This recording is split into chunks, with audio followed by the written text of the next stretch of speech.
And we're live here in Nourish, Heal, and Thrive. We have another exciting interview. I have Sue Goodrich here, and she is the Dragon Whisperer. She's also the Good Witch and the Soul. What was it? The Soul what? The Cartographer. Soul Cartographer. Yeah, there you go. So, Sue, thank you for being here. Oh, well, it's my pleasure. I'm really honored that you invited me to be inside this amazing group because I love the word thrive, as I mentioned. It's my word for 25. Yeah, no, that's so great. Thrive in 25. And yeah, Sue and I met through Bump, but we haven't really got to talk outside of Bump, so this is going to be fun. I get to learn more about her and what she does. And you're all along with the ride. You're all on the ride along with me. So, Sue, why don't you tell everybody who you are, where you're from, and what you do? Okay, so I am, as I say, Sue Goodrich, the Dragon Whisperer, as I said, the Soul Cartographer, and the Good Witch. Oh, I misplaced my wand. My magic must be astray right now. I'm actually a transformational life and business coach, and I help heart-centered entrepreneurs, get become abundant. I have this program I call the Abundant Entrepreneur Roadmap, or it's the journey that we are on as abundant entrepreneurs or becoming abundant entrepreneurs. So that's a little bit about sort of what I do. And we can talk a little bit more about that and the components of that. But I'm also a mom of twin boys who will be 16 next week, who I had at the age of 53. So if you do the math, you'll know that I'm 69. And I've been on this kind of abundant entrepreneur journey myself for since 1997. What else can I tell you about myself? Well, I love to play pickleball. I play golf. I'm a musician. Um, I used to love to tango, and Yeah. I'm super curious. Well, we love that. And you're so active, which is why you look so good at 69. I never would have guessed. And why don't we tell everybody like a little bit about your story, about maybe how you got into doing what you do with the transformational coaching and things like that? Sure. Well, I'm just going to go way back to how far back should I go? To 1990, when I was actually building a business inside another business as a software trainer in the engineering field. And in 97, I stepped out and started doing my own work because I would teach for 4 days. And then on the fifth day, I was required to show up at my desk. And I remember one day with my head landed on my desk because the teaching I was doing was like boot camp. That's what they later called it. So, because it was a lot of energy output that I had to do. And I recognized that I wasn't really designed. Like I was just, well, first of all, I just realized that it didn't make any sense for me to be sitting at my desk 5 days a week. When that fifth day, when I showed up, I was so burnt out. Why was I not just taking care of myself? So when I showed up on Monday, I'd be all of me and more valuable. So I decided I would stop selling for them and start selling for me. And so I stepped out and they weren't really doing that business. That was just me building a business inside their business. And I became really successful. In fact, I loved what I did so much that I said when I first stepped out, if all I do is pay for the roof over my head, that's great because I loved what I did. I really did. And I think it's really important that we love what we do. I'm a great believer in that. And later I found out through human design, which is one of the tools that I work with, I call it, designing your soul compass, is that I'm a manifesting generator and I'm not designed to sit at my desk 24/7. I'm just not designed to do that, right?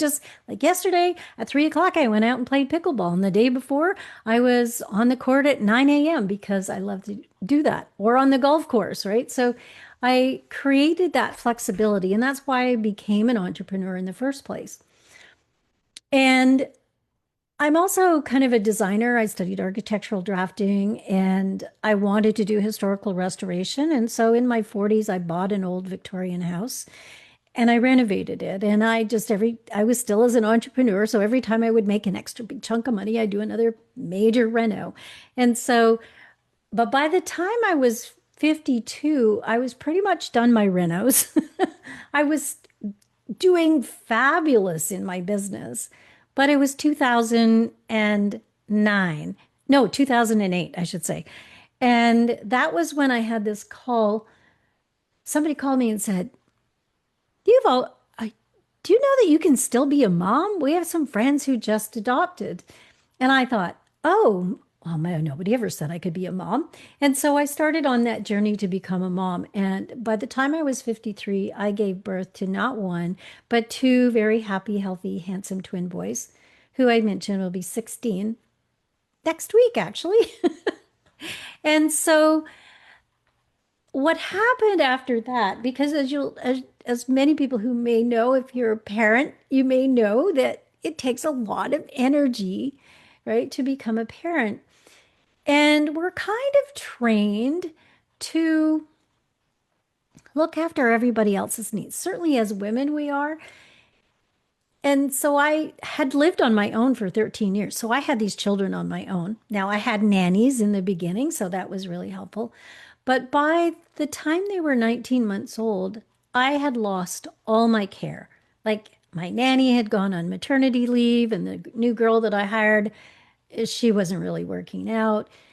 And even though I had neighbors who used to come and help at night to help with my kids, they kind of all everybody at the same time just decided that, oh, I guess Susan's okay on her own. So there I was left with, 19-year-old twin boys on my own. And I didn't have any, they didn't even have daycare. They had nothing. I was like, how am I going to make any money? So that was very stressful for me, of course. And it was quite a journey from there. Finally, I did get them. I luckily found daycare for them. So that kind of relieved me a little bit. And I was able to hire somebody to help me, with them in the morning and then some other work. But it wasn't quite enough for me. And I believe that I know that I'm designed to have community. I'm designed to be in community. That's why I love Bump, because it's kind of fun, right, Derek? We get in there, we have That bump's amazing. conversations. Yeah. Yeah. Um, but what I found was I ended up burning myself out because in that whole process, right, that as a becoming a mom and looking after my kids and looking after my house, because I still had this house and, had to make sure it was maintained and my business. And I was traveling on business as well. It was kind of crazy. And I really burnt myself out. But I didn't know that's what was going on. I thought, something happened. My business isn't going the way that I wanted it to. It wasn't thriving. So I hired a coach and a business coach, and I reluctantly did the things that he told me to do, but I did them anyways. And within 9 months, I had like the biggest month I'd ever had. I made over $50,000 in 1 month. And I was like, oh, this is really great, but only to burn myself out again because I wasn't aware of how important it was to look after yourself first. And so I know, Derek, you're probably right. Then to thrive, right, Right. we need to make sure that we look after this first. So also in about 2012 is when the industry really changed. Now, I was used to doing, like, I built my original business on cold calls, literally having conversations with people, right? Like you and I having a conversation. Yeah. And I happen to know that you're a twin, just like my twins, right? And I wouldn't have known that unless I was listening for some of those details. Yeah. But what happened was the industry changed, right? We went online. And then I started learning about marketing online. And what I saw were so many women, especially in these women's groups that I saw taking marketing training, was there was a lot of isolation, a lot of scarcity or lack, and shame. Now, I didn't know what they were. I don't think I could have even named them at that time, but I knew there was something wrong. And I knew that the people that were coaching them couldn't help them. And I was like, there's got to be a better way. Anyway, so in 2020, I ended up having to sell my home in Toronto, but enough that I was able to move into this beautiful home and own it, right? So I, moved back to my hometown, which is kind of great because it allows me to do lots of things. And what it did was it allowed me to reinvest in myself. So I took some transformational life coaching, which was really based on feminine power to, reclaiming the feminine, reclaiming who we are. Like, so our superpowers are things like compassion. And these are feminine qualities. They also exist in men, right? Because, right, we have both masculine and feminine qualities. And the feminine qualities are really important, like compassion and curiosity and creativity, right? These are just a few of them. And to know that there are superpowers, right, is really important to be able to claim those. And so the reason I started this work was because I saw these women who really were struggling. And then I found out I was struggling too because I started following the way that they were telling us to do business from the outside in. But I recognized that anytime, because I went back and I was like, why was I so successful before? What was I doing that was working that isn't working now, right? It was like it was a big struggle. And what I recognized was it was that connection piece. It was just showing up in groups like Bump, right? Where we get to be authentic instead of perform, right? We get to be present instead of performing, right? Being in our authentic self. And I don't know if you've ever heard that, the Spain scale of emotion. Have you heard about this? No, what's that? So the Spain scale of emotion measures authenticity as the highest emotional frequency. And I was like, when I heard that, I was like, yeah, because my mission was about how to raise the vibration of the planet. Well, how do you do that, right? Through love and joy. But if you can be authentic, show up as your full self without being in performance, one, it's easier, takes a whole lot less energy. You're more approachable, right? Yeah, It's easier to connect with people.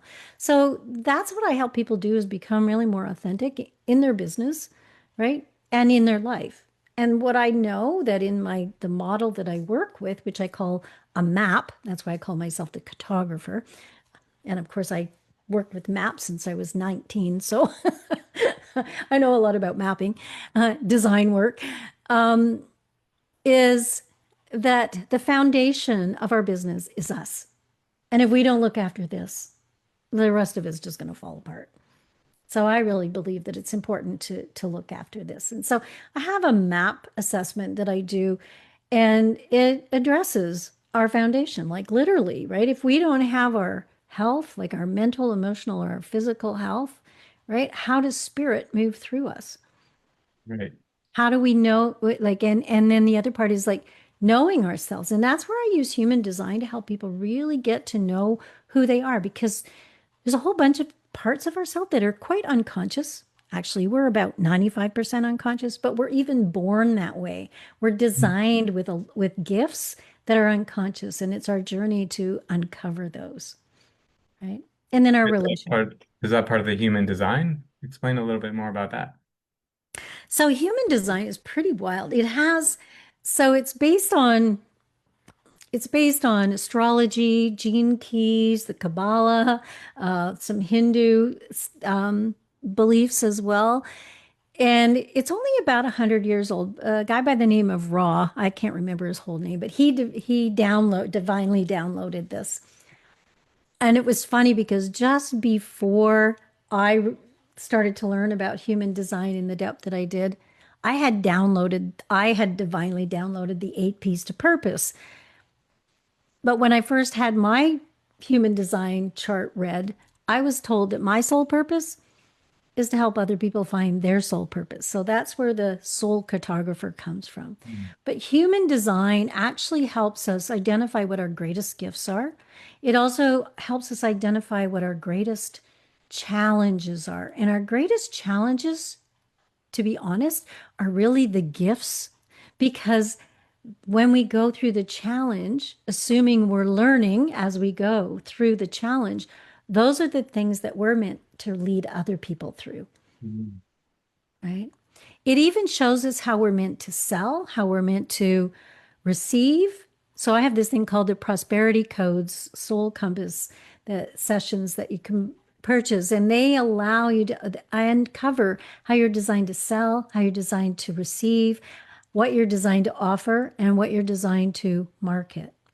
So that I use human design for that, but it also helps me really quickly find out where you're blocked because if you're not living aligned with your design, right, you're not going to have a lot of prosperity. You're not going to have your relationships are going to fall off the wayside, right? Your business is going to feel uncomfortable. So there are certain things that, we need to know about us and the way that, like I say, the way we're meant to market.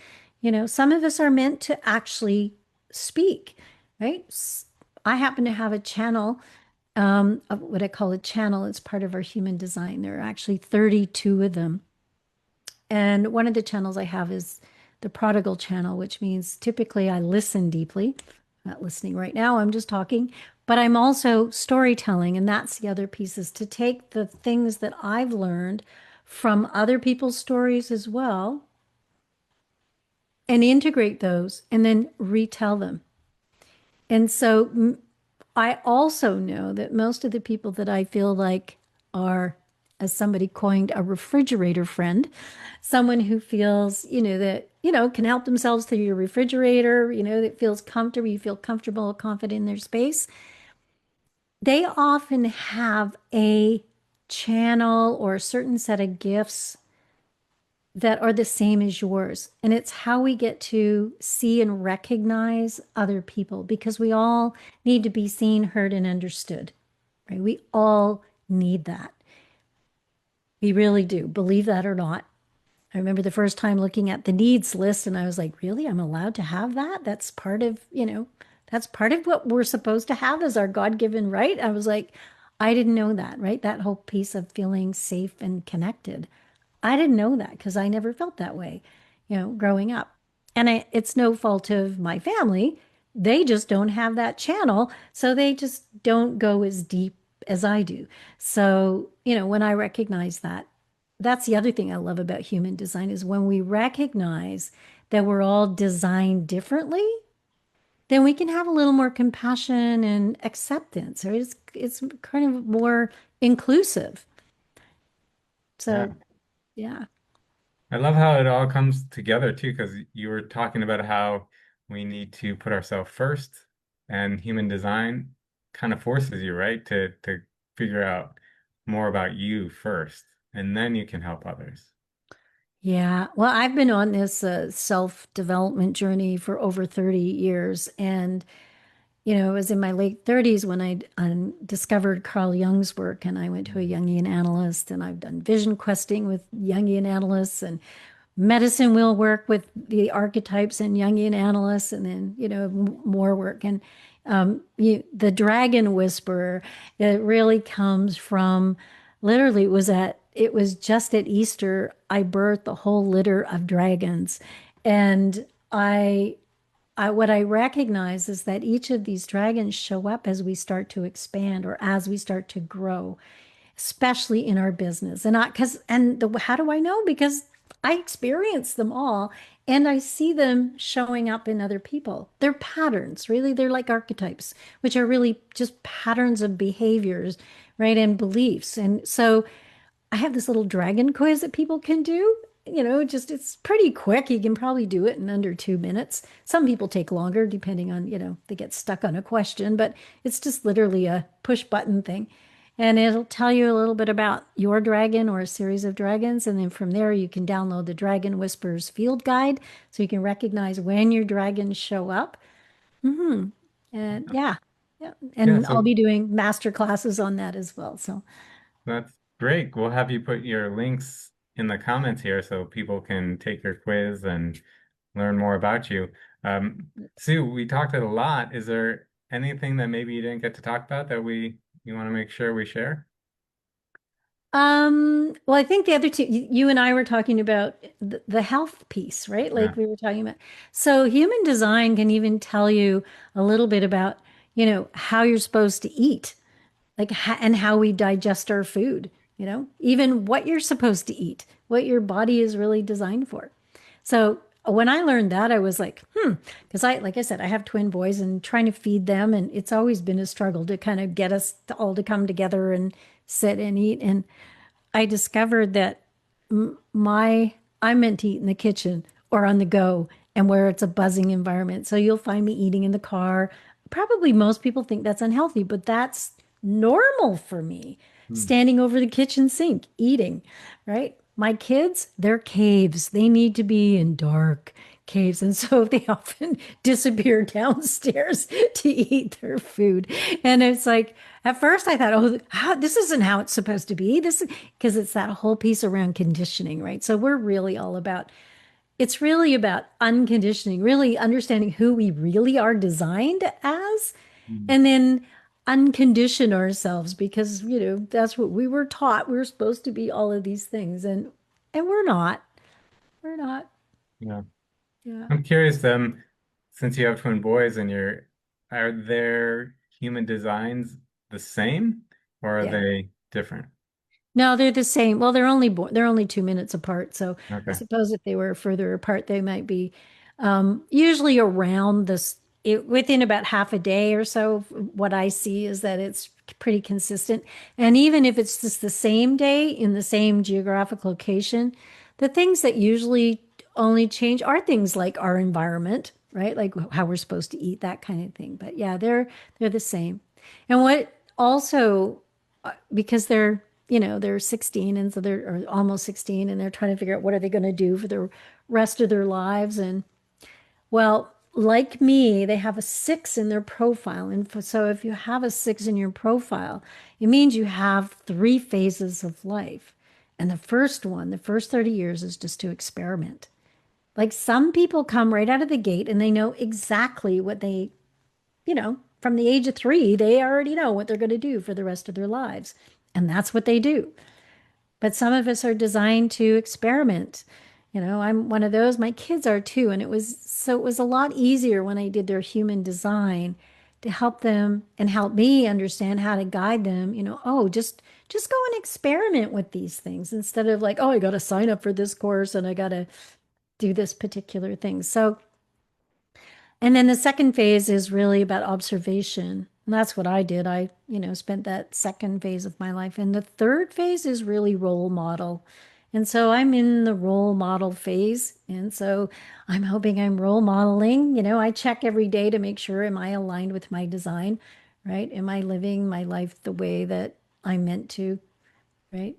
And Yeah. it's serving, yeah, on purpose. Yeah. No, the reason I asked is I'm 7 minutes younger than my twin. And yeah, I would say the first 30 years we were on pretty much the same path, but after that we kind of split. We're doing completely different things. So just was so curious about, you know, Mm-hmm. that whole thing with twins. Well, they're still in their first 30 years. So Yeah, right.